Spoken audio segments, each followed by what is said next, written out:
Good start there. Hey, welcome to another live here with one of probably my most spoken about topics after sleep and gut health. Well, actually, this is probably my most spoken about topics with clients. And probably the only thing that I would tell clients to do that I wouldn't do myself. That is loving alcohol or learning to love alcohol is one of the keys in allowing your body to truly be healthy.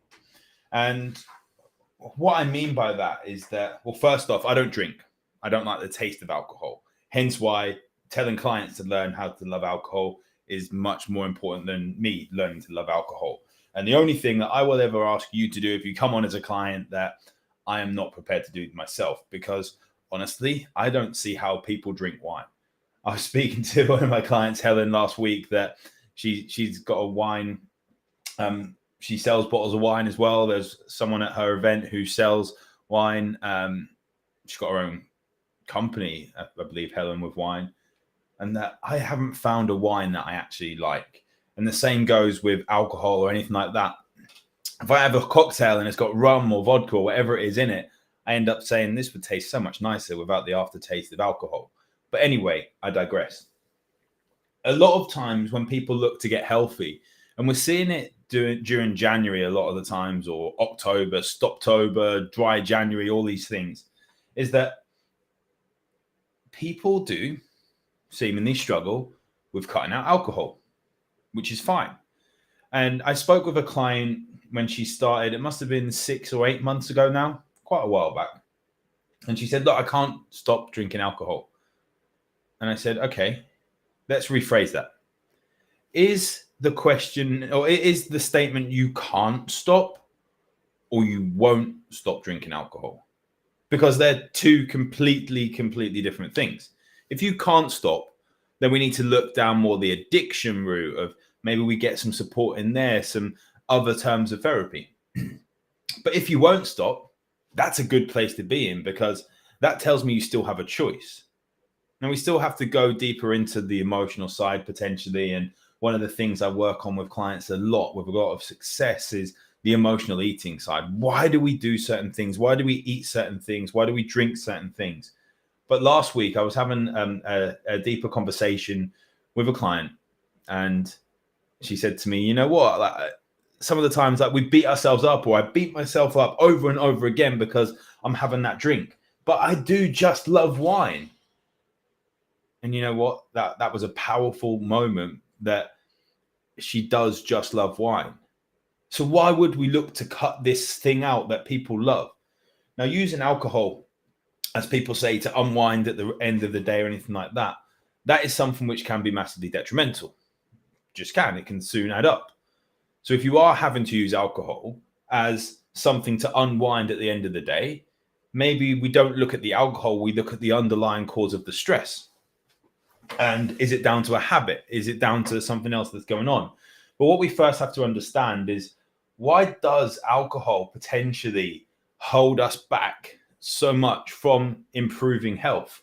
Or in most people's case, stop you from losing weight?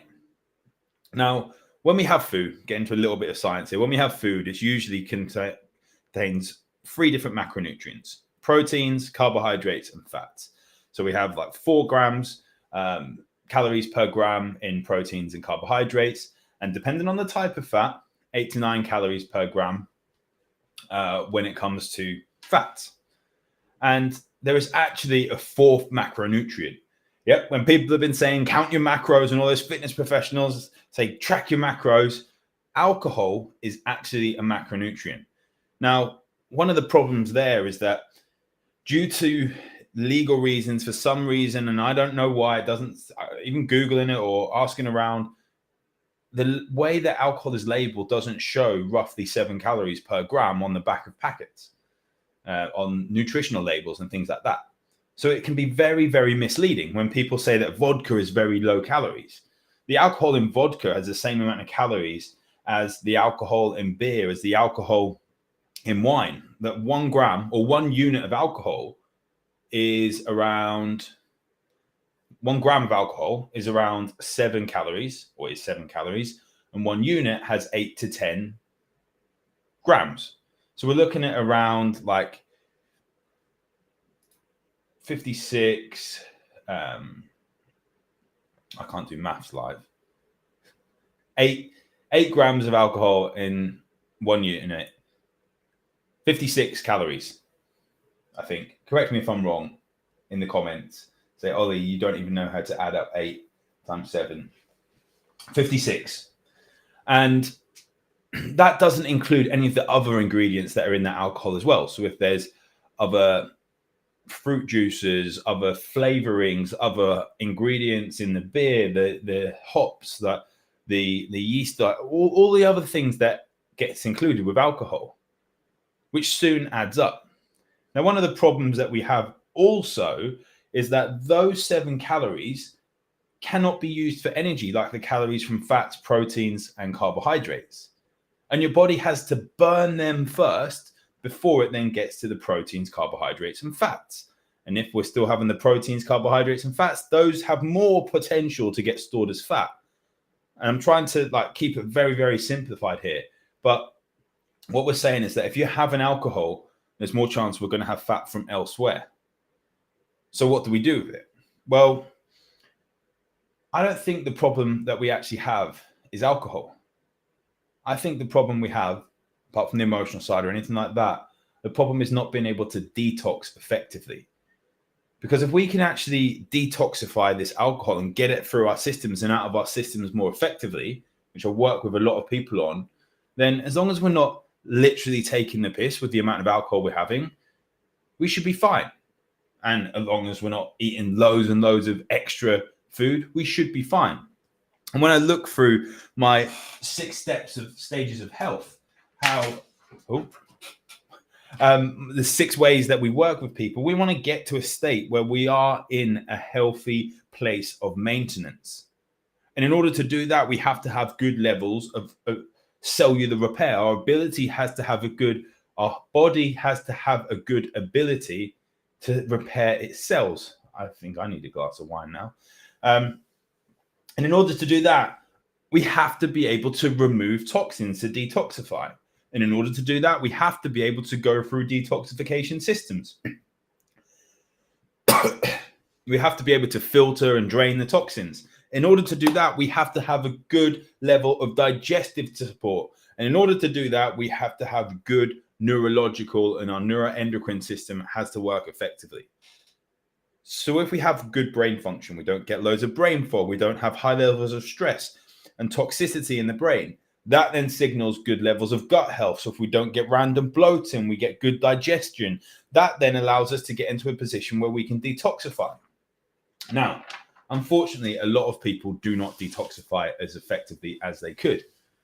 Basically, if we think about this like a crane, so you've got the things you see, like the amusement arcades at seafronts, like you get those grabbing machines and it goes down, it picks up a cuddly toy, comes up and you think, great, I've just won a toy. I've spent 29 quid, which I could have bought on eBay for £2.50. And then it gets and drops it elsewhere. That is exactly what your body does when it comes to detoxifying, if we can't go through the stage of clearance when it comes to detox. So it might pick a toxin up from one side of the body and it starts moving it around, but then just drops it on the other side, which can then be more toxic to the body as well. And that's usually what happens with a lot of people when we have too higher levels of alcohol in our system, impacting our detox systems. Now, it's not just alcohol. It can be mold exposure or chemical exposure, just high levels of stress over time, poor routine. It could be that we're just not going to sleep at the right times or similar times. We're not waking up at the right times. We're not having consistent meal times. You could even have poor levels of detoxification if you work out too much, because your body doesn't see exercise stress. It doesn't see good stress. It doesn't see bad stress. And exercise stress can be bad stress if you go too much, too hard, and so on. It just sees stress. So if you've got mold growing over in the corner of your room and you're exposed to it all the time and you're sensitive to mold, that it actually gets into your cells, it sees stress. And you get up out of bed in the morning, you're already stressed from the mold that you've been exposed to overnight. You get up out of bed and then you go and have an argument with your other half. That is stress. You then eat a bowl of cereal for breakfast and you've got poor blood glucose management. So your blood glucose goes sky high. That is stress on the body. All these things add up. You then get in the car. You realize you haven't got any petrol. So you've got to take another 10 minutes to go and get some petrol. That is stress because then you're going to be late for work. You go to pull out of the petrol station. You get cut up by some ignorant dude that just wasn't thinking. That is stress. Your body doesn't see toxic stress. It doesn't see exercise stress. It doesn't see nutrition stress. It just sees stress. And that builds up on the body, which impacts our ability to then detoxify. Now, is the answer just to go on a 7-day detox or a juice fast? Absolutely not. Because if you cannot clear those toxins, if you cannot improve your body to your stress management to the point where you can pick up that toy and then get it to the exit chute and send it away where it needs to go and can come out of the machine, you risk doing more harm to your body. And that is what a lot of these juice fasts and these 7-day fasts that a lot of people do on supplement companies, they sell you these for detox and it's supposed to be awesome and they're going to help you. No, a lot of them will do more damage than good. But what can you actually do? Well, the first thing, as I said at the start, is loving alcohol. Admitting that you do actually like alcohol. Stop beating yourself up for liking alcohol and recognize why you're drinking it. Is it to de-stress? Okay, how can I lower my stress in my life? If you can't do that, then maybe you just have to wait until you can lower the stress levels in your life. But a lot of people just talking about it, the perceptions of stress. Can we improve health elsewhere?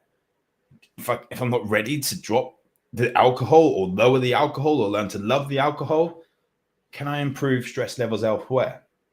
Can I improve my sleep? Can I start to exercise a little bit? Can I start to improve my nutrition, get good levels of veg and nutrients in there? And focus on what are the smaller things you can do over and over again to build consistency, to lower stress on your body, going to sleep at the same time, staying hydrated, waking at the same time. These are little things you can start to do which start to stack up to lower the stress. And if you lower the stress, then we start to crave less junk food. Then we start to crave less alcohol and we don't need it as much. And then you can truly see, I don't know how many times I said truly then. You can truly see, there's another one. You can see how much you actually do love alcohol, or is it that you're just relying on it to help you manage stress? And that's where we truly see the power and the differentiation between those two things: wanting alcohol, needing alcohol, because they are completely different and require a completely different route to help yourself with your health. And you can get healthy with having alcohol. I would have alcohol if I like the taste of alcohol. I know many people in the health world that love to have good quality wine, but they have to look after their body elsewhere in order to allow their bodies to be able to detoxify effectively. If you need help with this or any of the things that I discussed, then drop me a message. One of the places I would suggest starting is I have my full health screenings, just £99. Now we go through a full comprehensive brain health, gut health, stress levels, and genetic questionnaire. 4 different questionnaires. And they're going to pick up some really, really powerful things, not just about alcohol, but on stress levels on your body overall, on your routine, if you get cold hands and feet, on blood flow, on circulation, on the way your gut works. And then we jump on a call. We go through the answers. My goal for this for you is to get 2 or 3 different things that you can go away there and then and implement to really improve your health. What is that low-hanging fruit that you can then implement and improve? And if you do want to sign up for coaching after that, for full one-to-one coaching, you get that £99 off your first month. So it's a no-brainer, really. You either go away and you got some things that you can implement to improve your health on your own, or you get the accountability and you get full coaching with myself for a minimum of 3 months. But honestly, alcohol doesn't need to be cut out. Learning to love alcohol is key to being healthy.